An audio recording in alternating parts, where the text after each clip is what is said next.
അസ്സലാമലൈക്കും മക്കളെ. നല്ല അടിപൊളി ആട്ടിലേഹം കേട്ടോ. ഇടിച്ചിട്ടും ചതച്ചിട്ടും എല്ലാവിധ ചേരുവകളും ചേർത്ത് നമ്മൾ തയ്യാറാക്കുന്ന ആട്ടിലേഹം നിങ്ങൾക്ക് ആവശ്യമുണ്ടെങ്കിൽ വാട്സപ്പിൽ വന്നോളി കേട്ടോ. തെങ്ങുംപൂക്കുല ചേർത്തിട്ടുണ്ട്, അതേമാതിരി ഉള്ളി ഉലുവ വേവിച്ചത് ചേർത്തിട്ടുണ്ട്, അതേപോലെ തന്നെ എല്ലാവിധ മരുന്നുകളും ചേർത്ത് നാടി കഷായം, ധാന്യന്ത്രം കഷായം, അങ്ങനെ ഐറ്റംസ് കഷായങ്ങൾ വരുന്നുണ്ട്. പിന്നെ അതേപോലെ എല്ലാവിധ ധാന്യങ്ങളും കഴുകി ഉണക്കി വൃത്തിയാക്കി കല്ലും മണ്ണും കളഞ്ഞ് പിന്നെ വെയിലത്തിട്ട് ഉണക്കി പൊടിച്ചിട്ടാണ് നമ്മൾ ഈ ലേഹം ഇറങ്ങിക്കണം കേട്ടോ. അതേപോലെ ആടിൻ്റെ എല്ലാ ഭാഗങ്ങളും സൂപ്പ് വെച്ചിട്ട് ആ സൂപ്പിലാണ് കേട്ടോ നമ്മൾ ലേഹം ഇറങ്ങിക്കുന്നത്. അതേപോലെ തന്നെ നമ്മൾ എള്ള ആട്ടിയെടുത്ത നല്ല നാടൻ നല്ലെണ്ണ, അതേപോലെ നാടൻ നെയ്യ്, അതിലാണ് കേട്ടോ നമ്മൾ ലേഖം വിറകിക്കണേ.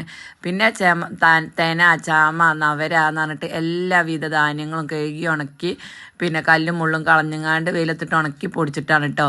അതേപോലെ തന്നെ പിന്നെ വരുന്നത് നമ്മളെ രക്തം ഉണ്ടാവാനും ശരീരപുഷ്ടിക്കും ഒക്കെ പിന്നെ ഈത്തപ്പഴം വരുന്നുണ്ട്.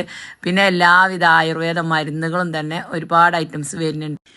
അതുപോലെ തന്നെ എല്ലാവിധ നട്സുകളും ഉൾപ്പെടുത്തിയിട്ടാണ് കേട്ടോ നമ്മൾ ലേഹ്യം വരകിക്കുന്നത്. അപ്പോൾ ഇതാർക്കൊക്കെ തിന്നാൻ പറ്റുമെന്ന് ചോദിച്ചാലോ, 15 വയസ്സ് കഴിഞ്ഞ ആൺകുട്ടിയാക്കും, പ്രസവിച്ച പെൺകുട്ടിയാക്കും, അതേപോലെ പ്രസവിച്ച് കിടക്കണവർക്കും ജിമ്മിന് പോണവർക്കും ഒക്കെ പറ്റുന്ന സാധനമാണ് കേട്ടോ. എല്ലാവിധ നാടൻ മരുന്നുകളും ഇതിൽ ചേർന്നിട്ടുണ്ട്.